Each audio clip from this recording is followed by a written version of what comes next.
Episode की शुरुआत में हम सोल सोसाइटी के रिसर्च डिपार्टमेंट को देखते हैं, जहां जुशिरो उकिटाके आकर बोलता है कि वो अब सोल किंग की जगह लेगा। उसके अंदर से ब्लैक कलर का ऑरा निकल रहा होता है। उरहारा उससे पूछता है कि क्या ऐसा पॉसिबल है। उकिटाके कहता है कि वो बाद में सब कुछ समझाएगा और इसके बाद वो अपनी जंपकतो निकालकर एक मंत्र पढ़ने लगता है। मिमी हागी समा, अपनी आंखें खोलिए जो आपने मेरे अंदर सील करके रखी हैं। इसके बाद हमें उकिटाके का पास्ट दिखाया जाता है, जहां उसके पेरेंट्स मिमिहागी से इच्छा मांग रहे होते हैं कि उनके बच्चे की बीमारी दूर करके उसे ठीक कर दें और इसके बदले में उसके ऑर्गन्स को मिमिहागी के नाम कर दें। इसके बाद उकिटाके ठीक हो जाता है और सीन शिफ्ट होता है, जहां उकिटाके पहली बार शुनसुई क्योराकू से प्रैक्टिस मैच के दौरान मिला था।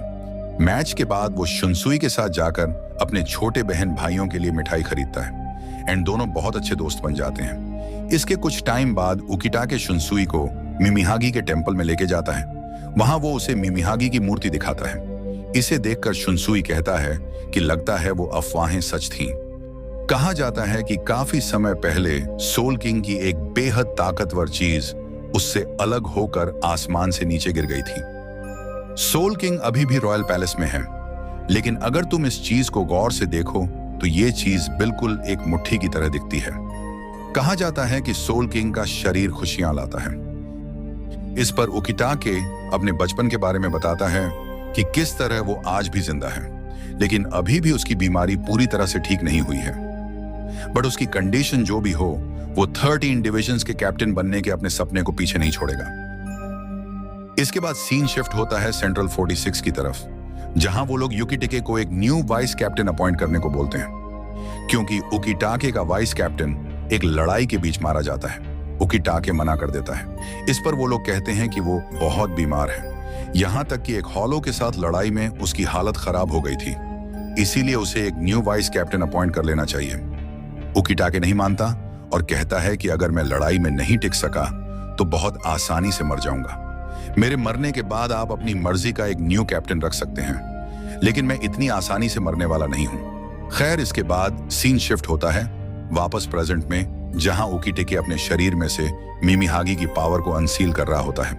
तभी उसके अंदर से वो ऑरा पूरी तरह से बाहर निकलकर मिमिहागी की फॉर्म में आ जाता है। इसके बाद हम सोल किंग के पैलेस को देखते हैं, जहां इचिगो और उसका ग्रुप युहावा के साथ लड़ रहा होता है।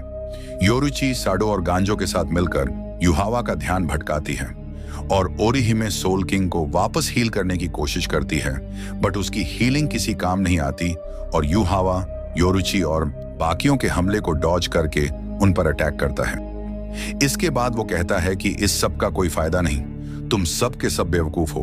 तभी अचानक से युकिटाके में से निकला हुआ ऑरा वहां पहुंच जाता है और एक हाथ का शेप लेकर सोल किंग के टूटे हुए क्रिस्टल को पकड़ लेता है। ये सब देखकर युहावा बहुत हैरान होता है कि आखिर ये कैसे हो गया, क्योंकि उसकी आंखों ने इसके बारे में कुछ भी नहीं देखा था। इसके बाद सीन शिफ्ट होता है शुनसुई की तरफ, जो आइजन को अनसील करने के लिए उसके पास जाता है। वहां वो आइजन से कहता है कि वो उसके सिर्फ 3 पार्ट्स को अनसील करेगा। इसके बाद वो सबसे पहले उसके माउथ को अनसील करता है ताकि वो उससे बात कर सके, बट सिर्फ एक सील हटाने से ही आइजन चलने लगता है और उसके सामने आ जाता है। ये देखकर शुनसुई काफी हैरान होता है। आइजन कहता है, क्या हुआ, क्या तुम 2 और सील्स को अनलॉक नहीं करोगे? इस पर शुनसुई आइजन की लेफ्ट आंख और उसके पैरों के जॉइंट्स को खोल देता है। इसके बाद वो उसे एक चेयर पर बैठने को कहता है ताकि वो लोग उसे बाहर ले जा सकें। तभी अचानक से उसके साथ आए हुए गार्ड्स में से एक आइजन की तरफ उस पर हमला करने के लिए बढ़ता है, लेकिन अचानक से उसका पूरा शरीर कट जाता है। ये देखकर बाकी के गार्ड्स डर जाते हैं और आइजन कहता है कि उसके ऊपर लगी हुई सील्स उसका स्पिरिचुअल प्रेशर रोक नहीं सकती, बल्कि सिर्फ उसकी रेंज को कम करके मेरे आसपास रखती हैं। अगर किसी ने मुझे हाथ भी लगाया तो वो सोच भी नहीं सकता कि उसके साथ क्या हो सकता है। इसके बाद वह शुनसुई से कहता है कि अगर मैं इस चेयर पर बैठकर तुम्हारे साथ चलूं तो क्या तुम्हें यकीन है कि मैं सोल सोसाइटी की मदद करूंगा?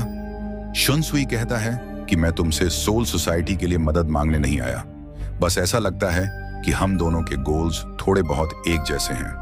और इसके बाद तीसरा एपिसोड यहीं खत्म हो जाता है। देखो यार, इन एपिसोड्स को एक्सप्लेन करने में मुझे बहुत ज्यादा मेहनत लगती है, तो कम से कम कमेंट करके बता दिया करो कि तुम्हें वीडियो कैसा लगा। और अगर वीडियो अच्छा लगे तो काइंडली लाइक करके सब्सक्राइब कर दिया करो। और हाँ, ब्लीच का सीजन 2 का एक्सप्लेन भी जल्दी ही आने वाला है, तो अगर अभी तक पहला सीजन नहीं देखा तो चैनल विजिट करके देख सकते हो। खैर, अब मिलते हैं नेक्स्ट वीडियो में, तब तक के लिए बाय बाय।